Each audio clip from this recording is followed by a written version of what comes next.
Quelles sont les 6 tendances clés qui ont émergé en 2024 et qui vont perdurer en 2025? Dirigeant de TI, je vous partage mes retours d'expérience en termes de digitalisation et d'intelligence artificielle.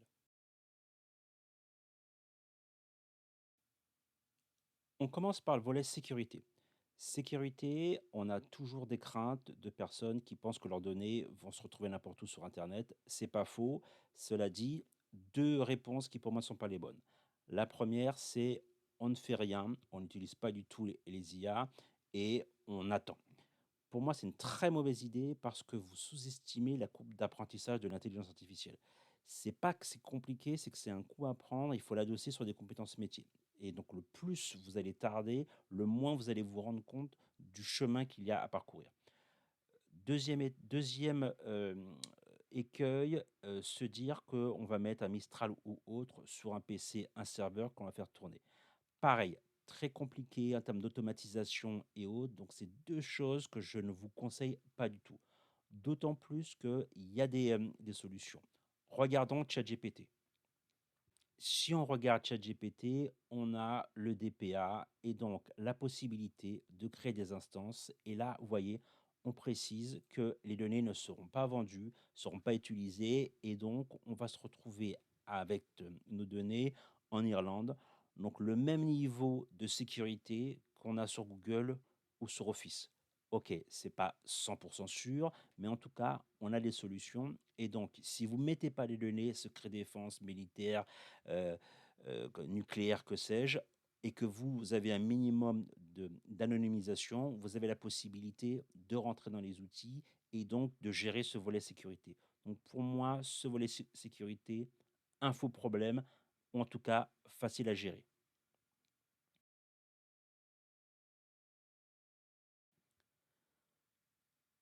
Deuxième point, on utilise les réseaux sociaux sur 2 types de dimensions.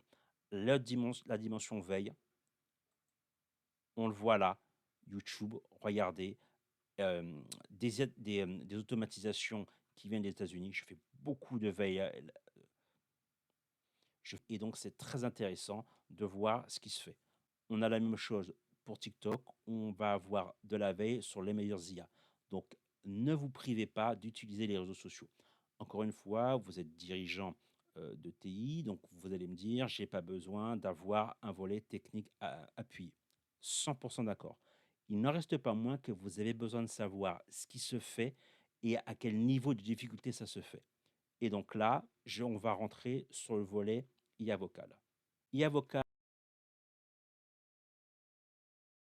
on commence une petite IA tranquille avec une automatisation, avec Mec pour les connaisseurs. On va avoir un webhook qui va récupérer notre vocal, une transcription et une prise de rendez-vous. On y va. Tu peux me prendre un rendez-vous pour le 4 janvier 2025 à 19 heures. C'est parti. Voilà, on a le rendez-vous.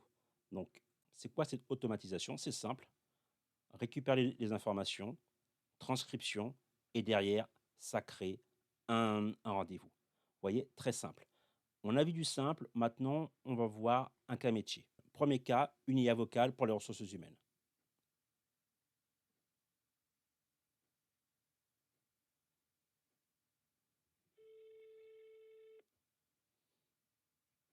Bonjour, vous m'entendez bien? Oui, très bien.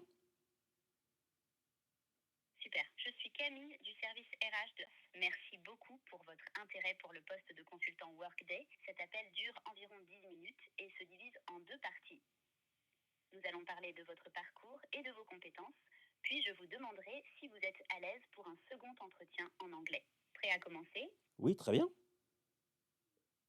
Génial. Pour commencer, êtes-vous certifié Workday? Si oui, sur quel module?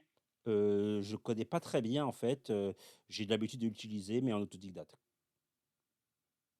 Pas de souci, l'apprentissage autodidacte est très courant. Quel module de Workday avez-vous utilisé le plus souvent et qu'est-ce qui vous a aidé à les maîtriser?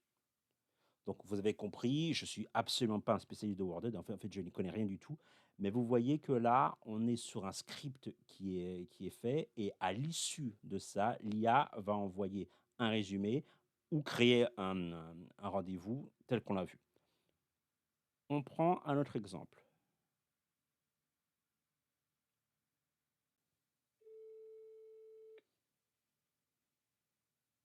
Bonjour, vous m'entendez bien? Oui, très bien. Super. Je suis Camille de chez All2. On cherche un tech lead et j'aimerais discuter avec vous de vos compétences et expériences. Prêt à commencer? Oui, allons-y. Pardon, je n'ai pas bien saisi. Vous parlez d'un... D'accord, Henry, merci de me le dire. Alors pour commencer, pouvez-vous me parler de votre expérience avec Django? Sur combien de projets avez-vous travaillé? Alors moi, je travaille sur le développement de SaaS et j'ai travaillé sur une Génial, dizaine de projets. impressionnant. Une dizaine de projets, c'est solide. Comment gérez-vous les migrations de bases de données dans Django? Écoutez, en fait, je travaille avec un DBA et donc moi, je fais juste la partie technique.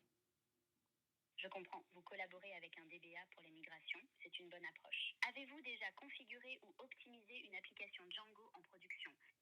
Donc vous voyez, hein, je ne vais pas plus loin, vous avez bien compris que techniquement, je suis absolument incapable de tenir cette conversation. Et donc on voit que là, l'IA prend en compte ce que je lui dis et à l'issue va faire un rapport qui va être envoyé à un expert. On voit là des exemples où en fait le script a été fait par les métiers de manière à catégoriser les demandes. Donc vous voyez qu'en termes d'IA, si je retourne sur mon automatisation,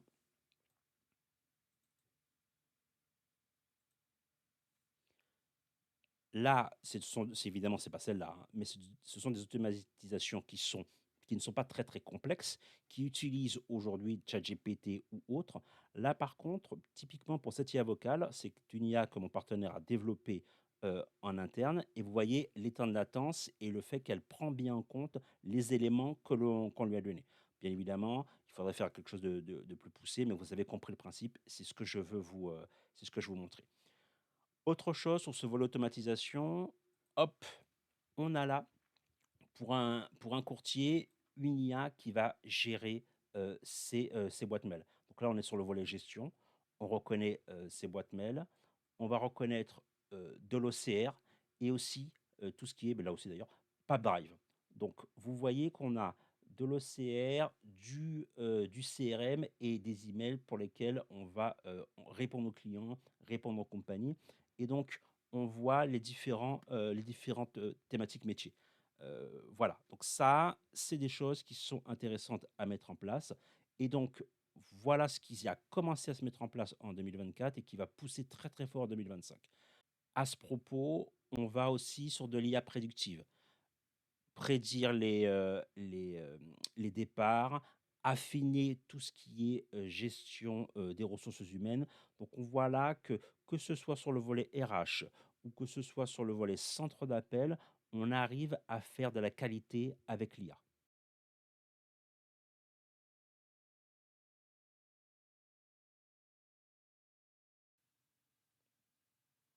Donc sur ce volet développement, le premier outil dont j'ai entendu parler, c'est Cursor qui permet de disposer de framework et de pouvoir développer assez rapidement, voire très rapidement. Euh, Au départ, les personnes qui me renseignent me disaient, écoute, t'en parles pas, surtout, ça nous permet d'avoir un avantage concurrentiel. Vous connaissez mon utilisation de YouTube et de TikTok, et donc c'est hop, cet outil-là, Bolt, qui a vraiment été game changer pour moi, puisque là, en fait, à partir d'un prompt, on peut développer des applications. Donc, je ne vais pas plus loin, déjà parce que je n'ai pas les compétences, en tout cas pas encore, mais surtout parce que l'intérêt pour vous, dirigeants de TI, c'est pas de savoir le faire, c'est de savoir que ça existe. Ça veut donc dire que là, aujourd'hui, on bénéficie d'outils qui permettent, sur la base de prompt, de faire des développements, de faire des applications. Bien évidemment, si vous êtes développeur, vous avez une appétence de développeur, vous allez me dire, mais Rudy, tu racontes n'importe quoi, c'est pas du développement, c'est pas propre. Derrière, quand on doit passer, on doit refaire. Oui, peut-être. Il ne reste pas moins que avec ces outils, vous pouvez faire des MVP, des tests très rapidement, mixer ça avec des automatisations. Hop, je la remets. Vous avez vu qu'on peut faire des choses assez pointues, IA vocal, gestion des emails, etc.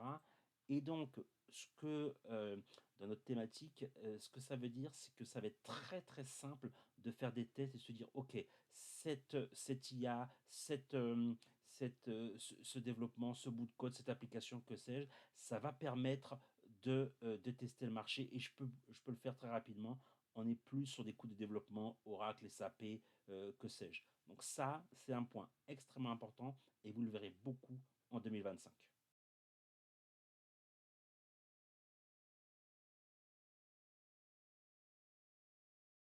Et donc, pour conclure, on voit l'article Consultor là, qui date du 23 décembre.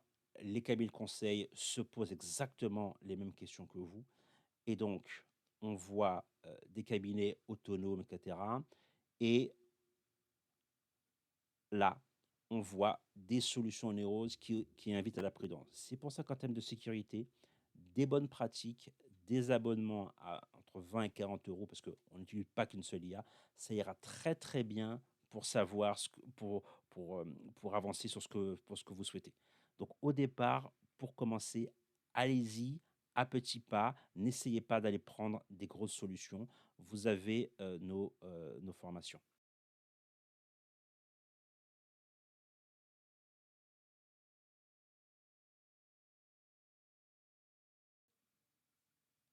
Un volet formation, le catalogue. Donc, je vous présente nos formations. Vous voyez qu'au départ, on était parti sur une formation en intelligence artificielle, hein, assez classique, les bases, customisation. Après, on arrive, vous reconnaissez le volet RH, le volet commercial. Aujourd'hui, on est beaucoup plus dans des IA, dans des formations qui sont ciblées avec les IA. Donc, formation pour les commerciaux, on utilise beaucoup Gemini, expert en assurance, Grok qui vient de sortir. Vous voyez, donc à chaque fois, on particularise et c'est ce qu'il faut si vous voulez avoir un bon niveau en IA. Et donc, pour conclure et synthétiser, le volet sécurité, on n'a pas peur, on est pragmatique. Aujourd'hui, il y a toutes les solutions qui sont là et faites un combo intelligence artificielle, automatisation. YouTube, TikTok, source de formation et de veille. Le volet automatisation, je vous l'ai montré. Euh, que ce soit les emails, les CRM ou autres, il y a plein de choses qui sont possibles.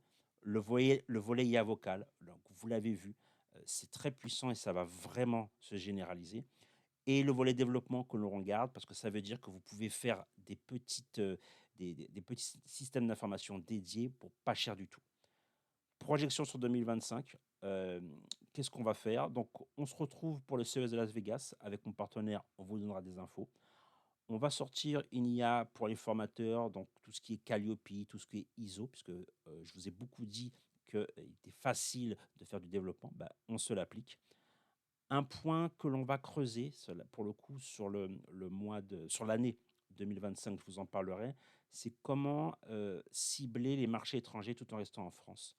On voit beaucoup ça, on a une diaspora en France, beaucoup de gens partent, et notamment des entrepreneurs. Et donc, il y a un moyen d'aller cibler des marchés, que ce soit en français ou à l'étranger, euh, japonais, Japon, pardon, Afrique, Amérique latine, même Russie. Donc ça, c'est des choses que l'on va creuser parce que je vois que ça commence à poindre.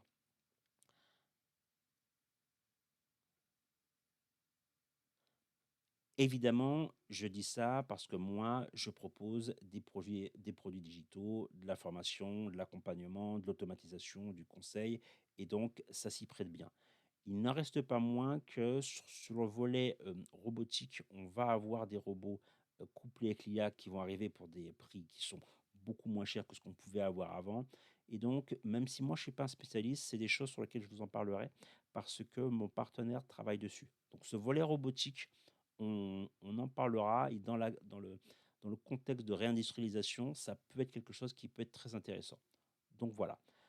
Si ce type de contenu vous plaît, abonnez-vous, likez et n'hésitez pas à me faire part de vos commentaires, de vos suggestions. S'il y a des sujets que j'ai à traiter, je les traiterai avec grand plaisir. Au revoir et bonne année.